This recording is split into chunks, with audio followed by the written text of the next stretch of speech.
Okay, so this is an example of a lesson that I would be doing with some of my second graders, and I will go through the PowerPoint, and then I will go through other activities I will do with this lesson. So this is meant for second graders, so keep that in mind. Okay, class, I will not be there today, but you have a nice sub, and so I decided to make this video for you. So pay attention during science time. We've been studying the water cycle, and along with that comes the different forms and states of water and matter in general. The different forms of water, we're going to look at those today, and I would like you to pay close attention because it'll come in play later when I come back.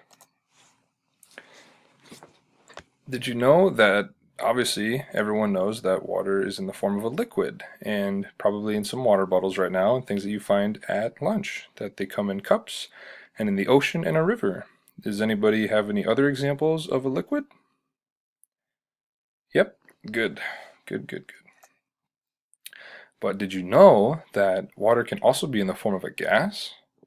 Yeah, so we have a picture of a little tea kettle that is steaming, and can anyone point out where the water is in this picture?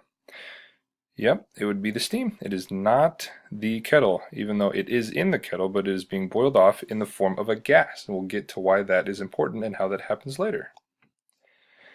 And also, as most of you probably know, that water can also be a solid. Some of you may or may not know some of you may or may not know how this can happen, but water, when it gets really cold, it turns into a solid. Or in any order, so we can go from a liquid to a gas to a solid, or solid to gas, or liquid to solid. Any forms of those. And as you can see in the states of matter diagram, it talks about that in any order it can go from solid to liquid, liquid to gas, from the different things of sublimation, processes of condensation, evaporation, melting, or freezing. But let's go a little deeper. So we should probably know how this happens, right? The reason that we have different states of matter has to do with the water molecules. So when it comes to what the difference is between a cup of water and a cup of ice is the molecular structure, which you can see in this picture. What you may not know is the reason why this happens is it has to do with the temperature. So when a liquid gets really hot, the molecules begin to bounce around really fast and they move very far apart, and that's when you get that steam, you get that gas. And so the molecules are very far apart, they're moving very quickly, and so this happens so that we have the steam, and it doesn't have a given shape. Also, liquid doesn't have a given shape, but is around room temperature, maybe a little colder, that we have a liquid, and the molecules are staying pretty close together. They don't have a given shape. They're moving around. They're staying pretty close together. But when the temperature drops below freezing, then that's when you get ice, and so you get a solid, and that's when all the molecules are stuck together. They're really rigid, so they're not moving. They're really close together, not moving very much. So that's why you get these big crystalline structures, and so that's what happens when they become an ice.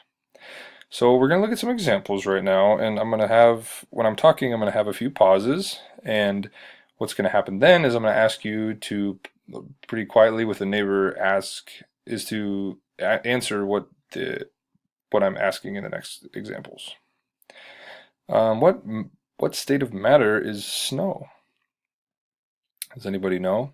It does look like it's in the air, kind of like steam did, which was a gas, but I'll give you a hint, it is not a gas.